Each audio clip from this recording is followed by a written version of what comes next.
Andrew Trinkle. So where do we draw the line between delusion and mental illness? And when can society get out of this fever dream we're currently in? Well, it's monetarily incentivized. That's probably the biggest reason why we're still stuck in it, or why it's been propped up, glamorized, treated like it's not mental illness.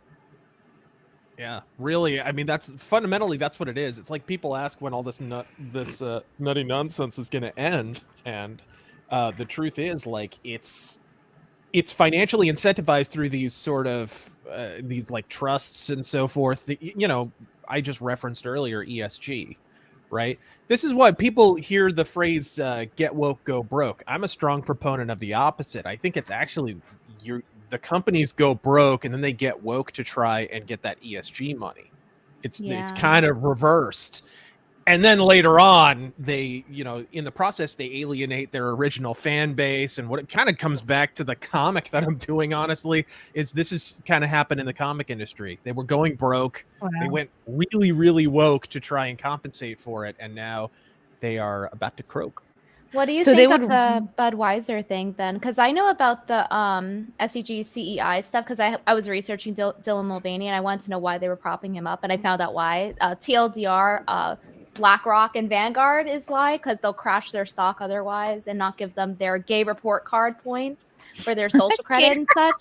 Yeah, I literally did a live stream on this if you want to know what I'm talking about. But I wanted to know what you thought about the Budweiser thing, because they went down a bit and people were really giving them a hard time.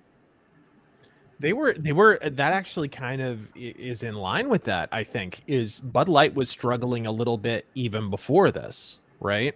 Because they had just brought her the new, like, not CEO but the chairperson, whatever, in because they were having a little bit of sales turmoil even before this. So I think they were kind of grabbing for the ESG a little bit, the ESG money.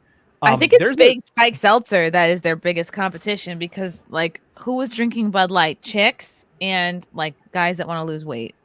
And so now there's so many other alternatives. Yeah, no kidding. But there's a darker theory about the Dylan Mulvaney thing that I've seen floated out there. I'm not sure if I'm in perfect accord with it, but Dylan Mulvaney has a history of mental illness. What? No, I know you're shocked. But Dylan Mulvaney has had a few suicide attempts, whatever. There's a belief that the media and ESG proponents have been trying to prop up a sort of what's called trans George Floyd. Basically, James Lindsay talking about this. Yeah, they're trying to get a martyr.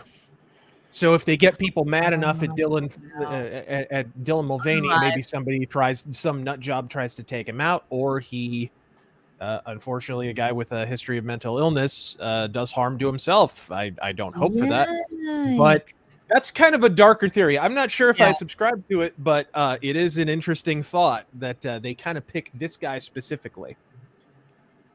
See, I think he's just an actor.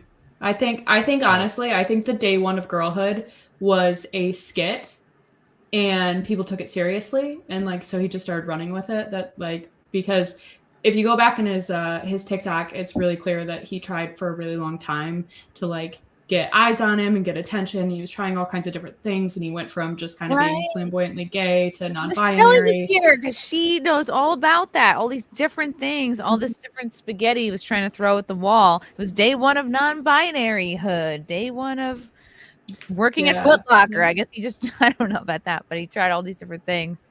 Right. And then Girlhood really resonated with people or pissed people off.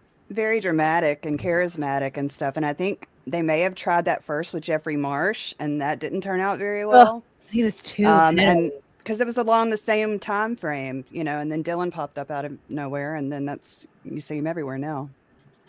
At least get the tits done. Like, that's why I'm angry. Like, you can't be a girl for a year with no tits. Like, that's the most important part. Sorry. Well, he says he's been on HRT for a year. There's no way that he's been on HRT for a year. And why not? Like, why would you not get laser removal, like hair removal on your face before you would even do feminization surgery? I don't know. To me, it looks like it's set up to where here in a couple of years, he can just revert back and go and do his thing. So I guess we'll see. But